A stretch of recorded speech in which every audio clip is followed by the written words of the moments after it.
About the robbery incident, I have something to ask your father. A robbery? My father? Yes, your father is suspected of the robbery. Is he at home now? Yes, he's here, but do you want to see him? The police officer looked puzzled at my tone for a moment but then said, Please let me see him, so I led the police officer inside the house. My father is here. Upon seeing my father, the police officer was stunned. We go back several months. My name is Joseph McCann, a senior. I have landed a job at a major corporation and I would like to say I'm relieved. But there's something I'm still unsure about. It's whether or not I should take over the company my father runs. My father is a president of a local factory. When I was young, I wanted to inherit the local factory and become a president like my father. But those feelings disappeared when I hit my rebellious period. I began to feel embarrassed about my father always in work clothes and covered in grease. That feeling hasn't changed even into adolescence, and now it lingers somewhere in my heart.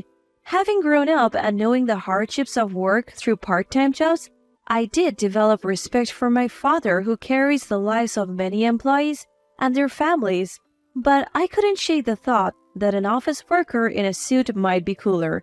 One day while shopping with my father, we were suddenly called from behind, "Aston!" And both my father and I turned around. The man there appeared to be the same age as my father. Duncan, it's been a long time. This Duncan seemed to be my father's high school classmate. Dressed in a suit, Duncan was apparently out on sales calls. After revealing that he worked for a famous major corporation, Duncan asked my father, So, you took over the family business? Yes, that's right. I'm still making it work somehow. That filthy little local factory, right? Becoming the boss of a place like that and with only a high school diploma? You really have sunk low, haven't you? I was stunned by Duncan's words. That local factory was started by my grandfather and my father was a second generation. I knew he took over after high school, but I never thought I would have a classmate who would mock it. Duncan continued, smiling silently at my father. So, did you manage to grow your father's local factory? Weren't you saying you were going to take over the company in high school and make it big? No, unfortunately, it seems I didn't have the business sense. That dream never came true. Well, that's just like you. You were skilled with your hands, but not smart in the head. But at least you didn't ruin the company, right? I thought someone like you would have run it into the ground. Duncan, laughing heartily, slapped my father's shoulder and said, I have to get back to work. I'll see you at the next reunion. Then he left. My father, who had been berated, seemed a bit awkward and said, Well, shall we go? And started walking to resume shopping. At that moment, I felt that my father's work, which had just been belittled without any rebuttal from me, was something to be ridiculed. The choice of taking over my father's company or getting a job at a major well-known company titled heavily towards joining the big corporation. A few weeks later, my father's reunion was held. Coincidentally, the venue was the restaurant where I work part-time. It was a busy day, and I didn't have a chance to serve food or drinks to the table where my father's reunion was taking place. I thought I was lucky, but after a while, the opportunity arose. I felt a little embarrassed to bring drinks to my father's reunion, but since it was my job, I did so without saying anything. Our restaurant consists entirely of private booths. When I popped my head into the large room rented out for my father's reunion, my father, who was near the entrance, greeted me with a smile, saying, Oh, Joseph! Could he be your son? A woman nearby asked. My dad introduced me as his son, so I politely greeted, My father is in York here, and light out the drinks I brought on the table.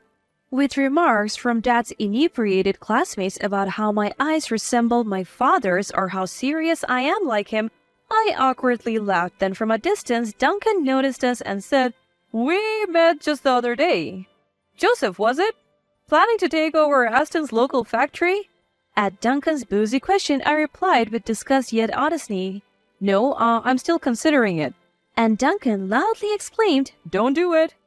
Aston's company is nothing great. Rather than taking over a company like that, Joseph should work in a company just like me. Saying this, Duncan began bragging about his work history, but something was off. He had said he was in sales when we last met, but now he was talking about being a head of the accounting department. I felt a dissonance but kept quiet, knowing that pointing it out might cause trouble. But my drunk father's mouth was loose. It hasn't been long since we last met. Did you change departments? It's only been a few weeks since we bumped into each other. Quite a hasty transfer, huh? Sales didn't suit you? At my father's words, Duncan's usually chatty mouth stopped. A flustered Duncan nodded, saying, Yes, a dirty job like sales didn't suit me. I became head of the accounting department as soon as I transferred. That's strange. I heard that company was merged with a global enterprise and the accounting base is overseas, isn't it? As my father pointed out, Duncan's bragged about company had been merged into a global corporation. It seemed many others knew this but hadn't said anything, and laughter erupted at my father's comment. Hey Duncan, what's going on? You're the head of accounting at a merged place? Shut up. I can't stay at this gathering. Embarrassed, Duncan trembled with frustration and announced, "I'm leaving." Then he stomped out, leaving with loud footsteps. I wonder if I did something wrong, the father said.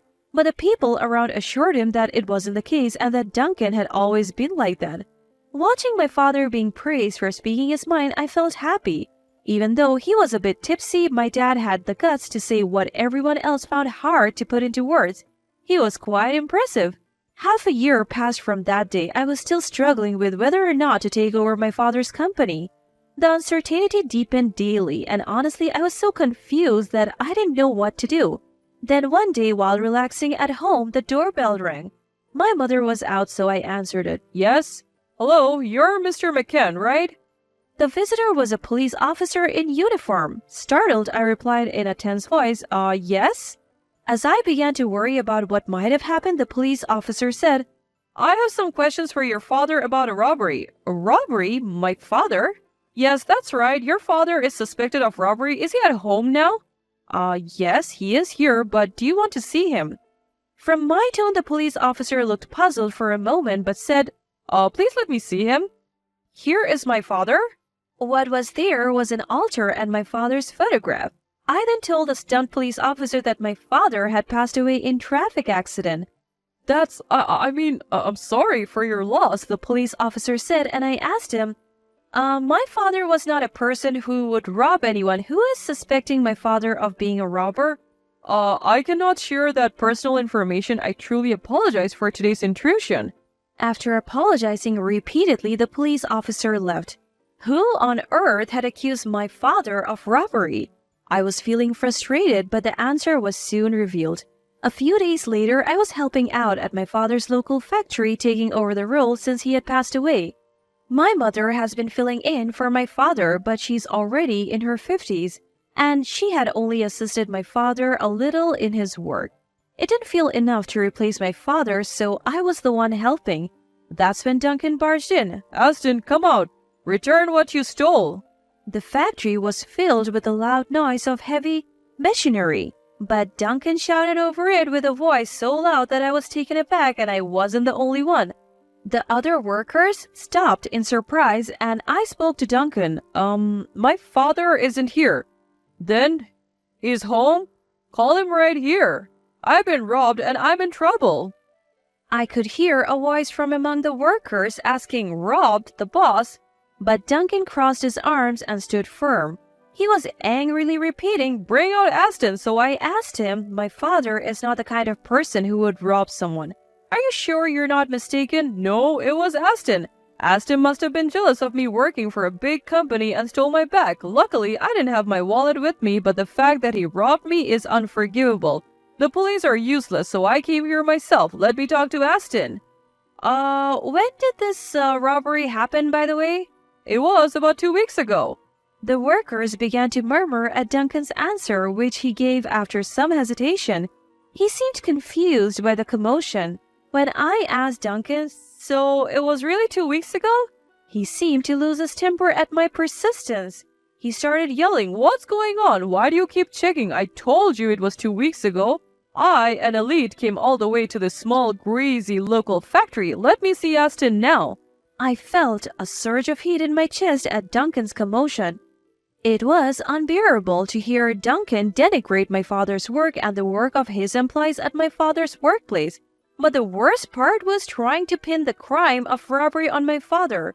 My father died in a traffic accident a month ago, so he cannot be here. When I told him this, Duncan's face showed surprise and he said, "What?" I continued, "How could my father, who died a month ago, rob anyone? Are you sure you were really robbed?" I knew Duncan was a liar, and that came to light at the recent class reunion. I later found out from my father's classmates that Duncan had been a liar since his student days. Furthermore, a girl Duncan liked had a crush on my father, and it seems that Duncan has harbored a pointless rivalry with my father since those days. I couldn't forgive Duncan, who was trying to pin a crime on my father out of such a silly rivalry. So you're saying that he was robbed a month ago? He must have committed a robbery just before he died, right? Just as I was about to yell at Duncan, who was still persisting, I heard a shout from another direction. "The boss would never do such a thing. The boss is a very serious person." That's right. The reason we are always short-staffed is that the boss teaches us skills and that encourages us to be independent. He's always thinking about his employees and clients, never about profits. He was a good person. As Duncan faltered, praise for my father came one after another. I was sincerely moved.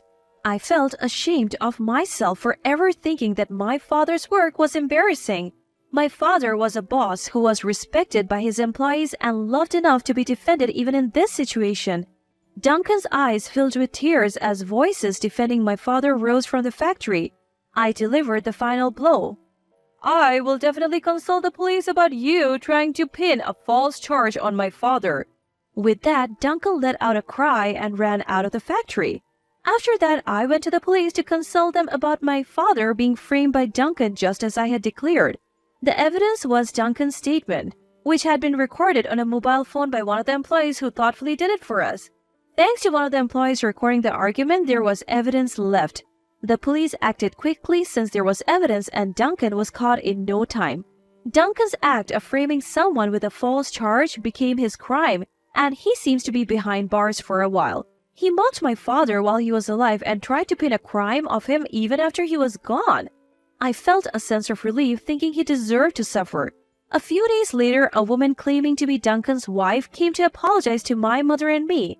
When I asked if Duncan's attempt to frame my father was due to what happened at the reunion, Duncan's wife sighed and told me, "That's right, it seems like something that hit a sore spot at the reunion was the cause. In fact, Duncan was a former high flyer, and it appeared that he had been fired from his job. He was looking for new employment but without success, and that's when he ran into me and my father.